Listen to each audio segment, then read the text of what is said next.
অনেক দিন আগের কথা, তখন দশম শ্রেণীতে পড়ি। সামনে নির্বাচনী পরীক্ষা।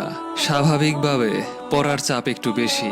খেলার মাঠেও খুব একটা যাওয়া হয় না। আব্বার কাজেও সাহায্য করতে পারি না। মনের মধ্যে একটি ইচ্ছে, পরীক্ষায় প্রথম হতে হবে। হেডমাস্টার স্যার ঘোষণা করেছেন, নির্বাচনী পরীক্ষায় যে প্রথম হবে তার ফর্ম ফিল আপে কোনো টাকা পয়সা লাগবে না। কোনোভাবেই এ সুযোগ হাতছাড়া করা যাবে না। একদিন দুপুরে স্কুল থেকে বাড়ি ফিরছিলাম। দেখলাম আব্বা বাড়ির সামনে দাঁড়িয়ে আছেন, সাথে কয়েকজন লোক। আমাদের লাল গাবিটাকে দেখছে। আমি কাছে গেলাম, আব্বাকে জিজ্ঞেস করলাম কি হয়েছে। আব্বা বললেন গরুটাকে বিক্রি করব। কথাটি বলাতে আমি যে কিছুটা কষ্ট পেয়েছি তা আব্বা বুঝতে পেরেছেন। কারণ লাল গাভী ও তার বাছুরটাকে আমি সবসময় দেখাশোনা করতাম। কি কারণে বিক্রি করবেন তা জানি না। লাল গাভীটা আর আমাদের গোয়ালে থাকবে না, এটা কোনোভাবে মানতে পারছিলাম না। লোকজন চলে গেল, আব্বা এবং আমি বাড়িতে চলে এলাম। মাকে জিজ্ঞেস করলাম গরুটাকে বিক্রি করবে কেন। মা বললেন কয়েকদিন পরেই তো তোর ফর্ম ফিল আপ, হাতে টাকা পয়সা নেই। সেই থেকে আমিও মনে মনে প্রতিজ্ঞা করলাম নির্বাচনী পরীক্ষায় যেভাবে হোক প্রথম হতেই হবে, যাতে আমার লাল গাভীটা হাতছাড়া না হয়। আমার স্কুল ড্রেসটা পুরনো হয়ে গিয়েছে। অষ্টম শ্রেণীতে যখন পড়ি তখন বানিয়েছিলাম। নতুন আরেকটি দরকার। স্কুল ড্রেস বলতে আমরা শুধু জামাটাকেই বুঝতাম। প্যান্টের নির্দিষ্ট কোনো রং ছিল না, যে যেমন পরতো তেমন করে বানাতো।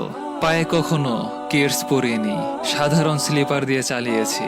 জামার রং ছিল সাদা। আমার এই একটি মাত্র সাদা জামা সপ্তাহে একবার পরিষ্কার করতাম। বৃহস্পতিবার স্কুল থেকে বাড়ি ফিরেই সাবান দিয়ে ধুয়ে দিতাম।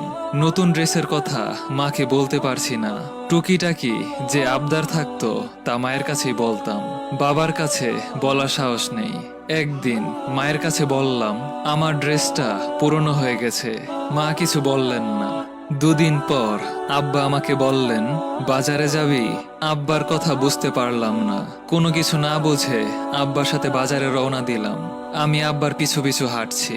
আব্বা একটা টেইলার্সের দোকানে নিয়ে গেল। জামার মাপ দিলাম। আব্বা বললেন একটা প্যান্টেরও মাপ দেয়া যা। দোকানে যারা উপস্থিত ছিলেন তাদের উদ্দেশ্যে আব্বা বললেন ছেলে এইবার মেট্রিক দিবে, তাই নতুন জামা প্যান্ট বানাইতে দিলাম। মনের মধ্যে খুব খুশি খুশি লাগছে। জীবনে প্রথমবার একসাথে নতুন জামা ও প্যান্ট পাচ্ছি।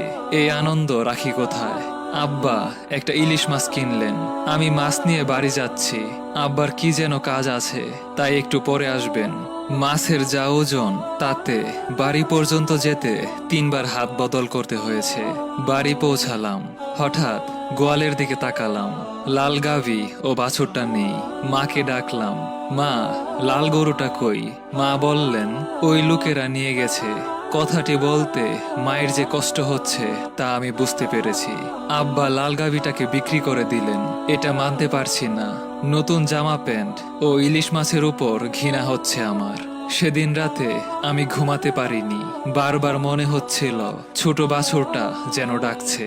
আব্বা আমার মনের অবস্থা বুঝতে পেরেছেন।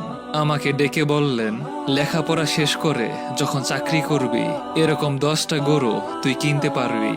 আব্বার কথাটি আমার মনে ধরলো। নতুন জামা পরে স্কুলে যাচ্ছি, খুব ভালো লাগছে। স্কুলে বসে খুব সতর্ক থাকলাম যাতে নতুন জামায় কেউ কলমের দাগ দিতে না পারে। পরের দিন আব্বা কি কাজে যেন বাজারে যাবেন। দেখলাম আব্বা আমার পুরনো সাদা জামাটি পরেছেন। আমি অবাক হলাম, এটা তো পুরনো জামা। তাছাড়া এটা আমি ফেলে দিয়েছি, সেটা আব্বা পরবে কেন? আমি যে অবাক হয়েছি আব্বা তা বুঝতে পেরেছেন। আমার দিকে তাকিয়ে বললেন এখনো অনেক দিন গায়ে দিতে পারবো। ব্লিচিং পাউডার দিয়া তোর মায় ধুইছে, একদম নতুন হয়ে গেছে। আমি কিছু বলতে পারিনি। লাল গাভীটা বিক্রি করাতে আব্বার প্রতি আমার একটা রাগ জমেছিল। আজ সেই রাগ ভেঙে চূর্ণ বিচূর্ণ হয়ে গেল। আমার ফেলে রাখা জামাটি আব্বা আরো বছরখানেক পরেছিলেন। আজ আব্বা নেই, অথচ আমার কত কিছু আছে। আমার কারখানায় প্রতিদিন হাজার হাজার সাদা জামা তৈরি হয়, কিন্তু আব্বার জন্য একটিও রাখতে পারি না। আজ আমার খামারে দেশি বিদেশি মিলিয়ে 100-র বেশি গাভী আছে, অথচ সেই লাল গাভীটা নেই। রাতের আকাশে যখন তারা ওঠে তখন আব্বাকে খুঁজে বেড়াই। যদি আরেকটি বার আব্বাকে পেতাম।